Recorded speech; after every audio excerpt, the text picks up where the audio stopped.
Hi everyone, welcome back to my channel. This is Josie's Point of View, where we focus on human interest stories throughout the Carolinas and beyond. Today it's Sunday and it's August 29th, 2021. Thank you so much for tuning in.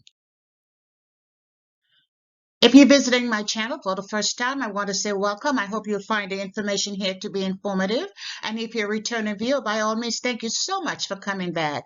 You know, there's a saying on YouTube Street that the tide changes from one second to another. So you need to stay on top of things and you need to understand where your support comes from. And let me tell you up front that I sincerely thank you for your support. Please take a second to like and to share this video. And of course, I appreciate if you would subscribe to my channel, and thank you so much in advance. We have a very sad and a somewhat emotional topic for discussion today. And our headline reads, 2 North Carolina service members among the 13 who were killed in Afghanistan attack. I'll provide you with a summary here, and I'll place links to a few of the full articles in the description box.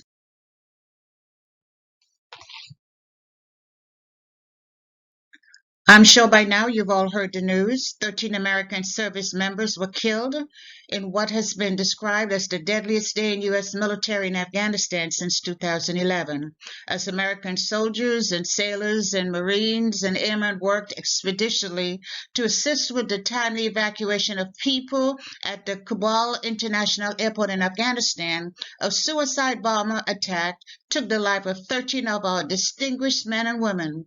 From the moment we heard the news of the bombing, we immediately knew there would be casualties, but many of us prayed silently that our troops from our hometown would be spared. But that would not be the case. That would not be our reality. We soon learned that the only Army casualty was a paratrooper assigned to the 82nd Division right here at Fort Bragg. So let's talk about him first. He is Army Staff Sergeant Ryan T. Canas, age 23, a paratrooper assigned to the 9th Battalion, 8th Psychological Group. A native of Knoxville, Tennessee, he joined the Army in May of 2016, shortly after graduating from high school. After completing his initial entry training at parachute school, he had his first deployment to Afghanistan in 2017 as an infantryman. When he returned from that assignment, he reclassified his specialty by attending and completing the Psychological Operations Assessment course and the Psychological Qualification course. And upon graduating, he was assigned to the 9th Battalion, 8th Psychological Operation Group here on Fort Bragg. This remarkable young soldier was able to accomplish a great deal in the short time he was on active duty, and his family should be very proud of his accomplishments, because I know I am. At age 23, he was already an E6, and this is just outstanding. Staff Sergeant Canas was married. His family reported to the media that he loved to laugh and he enjoyed helping his wife in the garden. There was an interview conducted by someone from his high school, and that individual described Sergeant Canas as a gentle and respectful young man who left a positive impression with everyone or anyone he met. A statement released by his unit commander at Fort Bragg states in part that Staff Sergeant Canas was an embodiment of an Army Special Operations soldier, a testament of the professionalism of a non-commissioned officer corps, and a steadfast husband and teammate who will be greatly missed. And we in the community join his family in Tennessee, as well as his military family, in mourning his loss. Now let's travel a few hours along the interstate to the Jacksonville, North Carolina community and to the Camp Lejeune Marine Base, where that family is also in mourning. So let's take a few minutes to identify the second service member from our area who was killed in that bombing. She is 23-year-old Marine Corps Sergeant Nicole Gee, a native of Sacramento, California. Sergeant Gee is a 2016 graduate of Oakmont High School in California, and she enlisted in the Marines in 2017. She was assigned as a logistic technician for the 24th Marine Expeditionary Unit at Camp Lejeune. Sergeant Gee was married to another a Marine service member who also graduated from the same high school as she. Marine Sergeant Gee had been documented her time in Afghanistan on her social media page. One of the most memorable pictures from her online diary has been shown around the world, and it probably has been downloaded hundreds of thousands of times. Approximately 2 days before her death, she posted this picture here to her social media page. She is seen here holding an Afghan infant, and she attached the caption, "I love my job."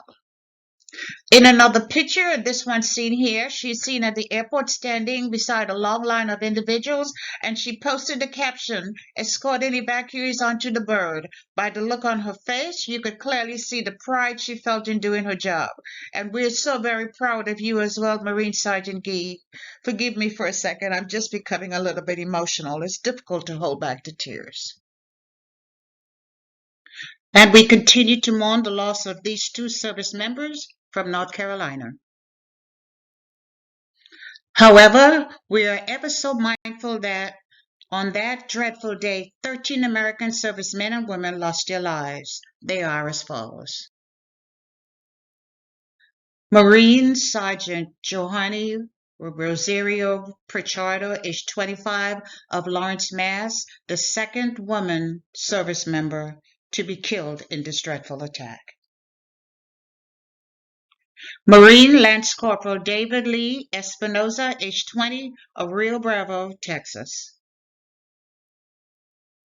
Marine Staff Sergeant Darren Taylor Hoover, age 31, of Salt Lake City, Utah. Marine Corporal Dylan Marella, age 20, of California. Marine Corporal Hunter Lopez, 22, of Indio, California. Marine Corporal Riley McCollum of Jackson, Wyoming. I read in a news article that this was his first deployment. He was recently married and expecting his first child. Marine Lance Corporal Kareem Nakoi, age 20, of Norco, California. Marine Corporal Umberto A. Sanchez, 22, of Logansport, Indiana.